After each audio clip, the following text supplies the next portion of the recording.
To foster healthier, more energetic farms and blooming Maui superfood forests, Valley Global is out on the road learning regenerative agriculture from the pros. We recently connected with Vincent and Rick at Kahanu Aina Greens to dive deep in natural fertilizers and fertility inputs. We received a special package of these potent natural fertilizers to use back on our Maui superfood forest.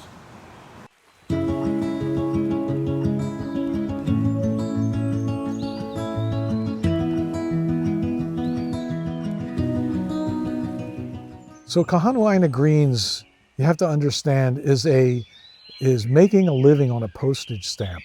You know, the farm is 2,500 square feet. 1,700 square feet is growing area, 400 square feet is processing, and 400 square feet is compost. And what we do at each one of our flats, we grow it all in flats in a plant-based compost. We take those flats and then we compost it using puka pipes that are going horizontally and vertically.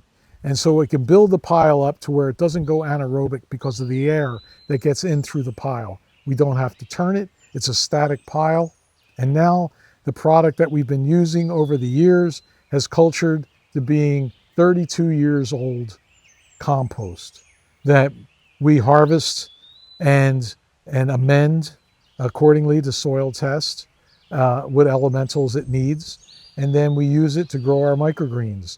And the beautiful thing about it is the microgreens, after they're harvested, they don't oxidize easily. So they have a really long shelf life. I've had people tell me, I bring them back to the mainland, visiting people, and I give it to them. They said, you know, we ate some of the greens and they ended up in the refrigerator and they ended up in the back of the refrigerator. And a couple weeks later, we found them and they still were crunchy and the ends weren't brown. So it's really neat to hear that kind of testimonial from folks that eat our greens and how long they'll last. Because usually sprouts, you know, that are grown in water, they don't hold up. You look at it on the shelf, it looks like E. coli in a bag, you know, but these are microgreens. They're grown in a compost medium, they're harvested from cutting and weighed and bagged, and in the store they last for a really long time, and then you can take them home and they last for a long time there too. So it's really a wonderful thing that you can get that kind of nutrient-rich hit from something like a microgreen, like a sunflower we grow, radish, pea greens, and wheatgrass. So that's the basis of our farm, is that compost that grows the greens. These worms, they live and work on the top part of your bin, and you pretty much have to hemo the whole bin to get the castings out, you know what I mean? I would just rake this through and the castings would drop out when they're ready. There you go. So that's pure earthworm castings. This is the only one that isn't flow through, the one back here. I have to harvest this from the top.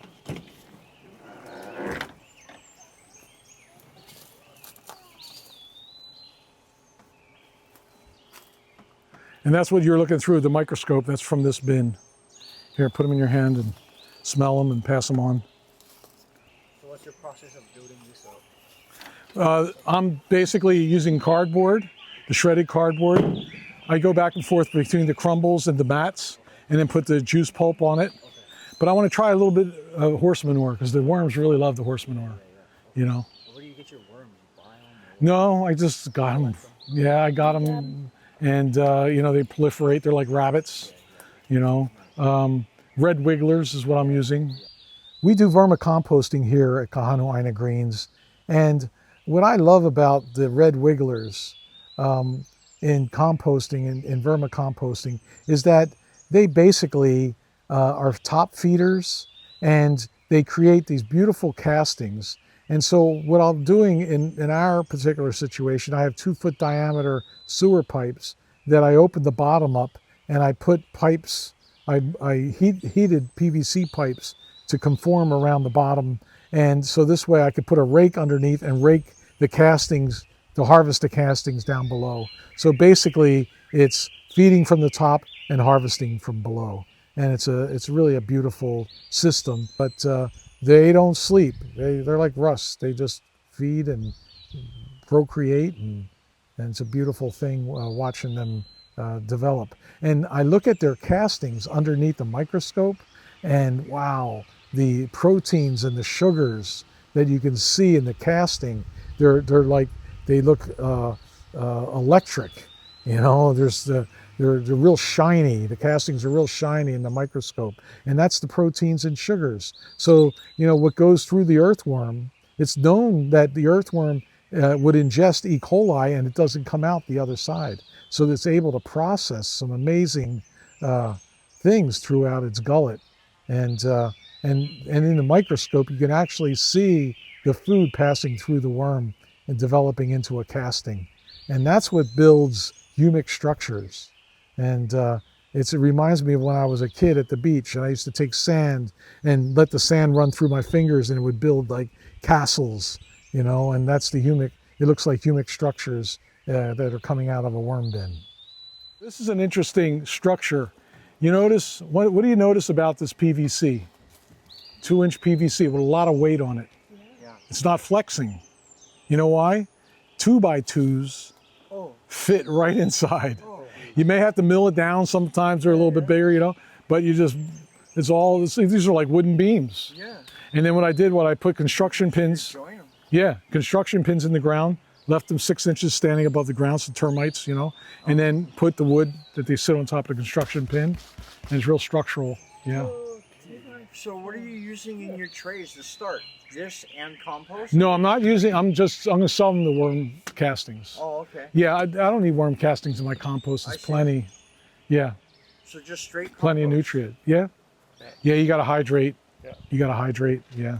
And you don't want to hydrate so much that water's running out of it, you know, but hydrate enough that it doesn't dry out. And I can show you what that looks like too when it dries out. I got the castings that formed on the bottom and one that dried out, and it's like a bowling ball. It's just all cemented together. Any questions about the vermicompost? Yeah, where can we get worms? I got red wigglers, but I sell them by the half pounds. And it's not just pure worms, it's the castings and the worms together, you know. But you know what's really nice about this on top of the crumbles, on top of the mango, is I can walk out here barefoot. Yeah. Yeah, it's really nice, it's really spongy. Wow. I mean, this is a lot of mulch going on to that area. I put in calcium carbonate and let it water it in on rain, you know. And look at them buggers. They just keep producing. This is a worm bin that I'm still battling because it's nice to have it flow through, but the air comes up and so it has a tendency of drying it out. So I'm gonna put a spigot over here, and so I can, you know, hydrate it more often, because that's the problem right now. The spigot isn't close, and I don't get the, you know, because like every day I'm always in a bunch of stuff, you know, so to keep managing these worm bins that I'm putting in. But this is PVC. Horse manure will be good in here. I'm excited about that. Irene, did you know I'm getting a pile of horse manure? I just want to break it to you now. Well, everybody's here, so they don't have to hear you say, what? Okay, so this pile here, Ricky and I made, was with mushroom waste from the mushroom farm up in Olinda. The coconut that we just showed you run through the shredder twice. And IMO2, Koholave IMO2, and OHN, fermented plant juice, and brown rice vinegar in the solution. So we hydrate that coconut and mushroom waste with that solution, okay? And then we cover it. Now the problem was this week, the rain and the fact that mushroom waste has been sitting in my chill for an extended period of time, and opened it up and it had all mycelium on it, but it had eaten all the protein. Now see, we didn't learn this with Master Cho. He wasn't talking about protein and carbohydrate, and you need both to do a success. Because the wheat germ, we used to use the mill run of wheat, okay? You know what the mill run of wheat is? When they mill wheat, it's the outside shell and stuff that they just think is waste product that feeds the cows and stuff. But it's called mill run of wheat. Ricky and I used to get a ton for $117 delivered, because there was a mill on Oahu, Pendleton. But then Pendleton tried to re-up its lease, And the state said, yeah, you can re-up your lease, but when you leave, you got to take down the silos. And the silos has asbestos on them, and they're right on the ocean. So Pendleton said, no, homie, don't play that game, because that would have been a lot. You have federal regulations about asbestos right on the, you know, on the dock there. So Pendleton moved back to California. Now, mill run of wheat costs for 50-pound bag costs $30. 50 pounds. You know how much that would be a ton? Figure it out, do the math. So what Ricky and I have done is gotten creative, and we were using coffee parchment's a good one. It's a little hydrophobic. If you use coffee parchment with beer mash is good, because beer mash is real wet. You mix the two together, it comes pretty good, you know, not too wet, not too dry. But we are using the mushroom waste and the coconut waste. Now what you can do, and what we did with this pile, is when it wasn't firing properly because of the rain and everything, and because of the protein, the loss in protein, we added sunflower meal. Where do you think I could get sunflower seeds? Right in my chill. We grinded them up, made a protein mix out of it, and we added it to this. Whew, temperature came up to 130. Wow. We wanted only to come up to 120. Now it's what, 116, Rick? 15, 16. No, it's 120 here. Yeah. Oh, that here was. Yeah. So, you know, the pile, it varies in temperature, but so 120 is the ideal temperature. That's when you're getting your mycelium to grow. I mean, ideally, I'd rather not harvest this pile today. I'd like it to go another day just to get that mycelial, and I don't like the sun being on it right now. You know, it doesn't help with the, you know, burns it up, but we're almost in the shade. We only have that much to go. What time is it? What we would do is, in harvesting this, we would harvest this as IMO4 when the temperature drops. And the temperature drops from 120 down, you know it's ready. Okay? Just stack them up over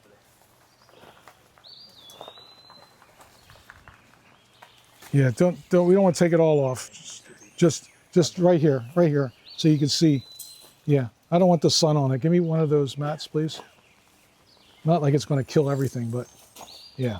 Okay, so here's the thing. Come here and check out. It's like a sponge cake.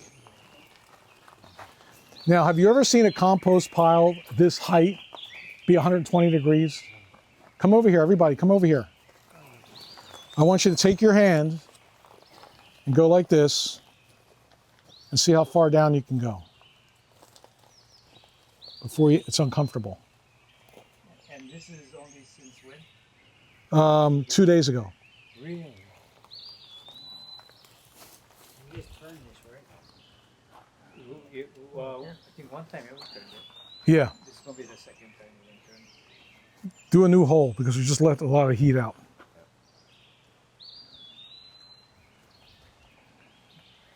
You feeling it? Yeah. Yeah. So normally compost piles got to be a lot bigger to get heat. Oh, yeah. Wow. Is that just because of all the activity in there? Yeah. The proteins and carbohydrates working together. You're feeding the carbs. All that amendments we're going to give you. And those amendments, the OHN, the fermented plant juice, the brown rice vinegar, and the IMO2. So tomorrow you can do this. And in 3 days you're going to get this ready. Now, see the gray color? Then you know it's when it turns a gray. That's what you're looking for. This still needs a few more days. There's some gray in there. Yeah, there's some gray. Now we have it on a bed of biochar. You see all the biochar? Oh, yeah. All underneath is biochar. Somebody could stick their hand in there. Yeah. Make your own biochar? Yeah. Ricky did with the charcoal business. A little bit low temperature. So it needs to develop the mycelial. But you know what? We take a Petri dish, put some of that, and look it under the microscope. You'll see what kind of activity, and I'll do that later. These mats are perfect because they let air in and keep the light out. Okay, so show them the sediment, Rick. So this is IMO3, the mushroom, the coconut, carbohydrate, and protein. The mushroom waste had protein in it. Okay, when it was growing mushrooms, it had soybean and oats. And then the carbohydrate, it had, was it mushrooms? Had the oats, yeah, soybean and oats, basically, carbohydrate and protein. And then that protein with the coconut waste is what gives it the energy to heat up. This is from Eyal Valley. And this we add to this. Once this is done, we mix another batch of water with, we don't need to use IMO2 anymore. We just add fermented plant juice, OHN, brown rice vinegar, and that fires up to 120. And then that's called IMO4. We're going to do that now, eh? No, Oh, you're not going to do that? no, because we need 3 to do that. I was going to make a new 3. Oh, okay. I had containers on here. I had the tarp on top of it. I was just trying to every which way but loose, you know. But normally Ricky and I are right on, man. The temperatures goes to 120. It doesn't get any higher. I mean, we got it pretty much dialed in. I have some of the solar lights in here, yeah. And look how nice the flowers are doing with the solar light at night. Oh, yeah, they love it. They love it, yeah. And the chard, look how healthy, you know, the parsley. So I really like the idea of using lights like this. You should try it, Christy, in your plantings. Solar lights, yeah. So far, you know, it's been an experiment, but so far I like it. Ready to make a difference? Valley Global is leveraging local knowledge to restore and feed Maui, one superfood plant at a time. Head to valleyglobal.org to join our community-driven recovery and sustainable efforts.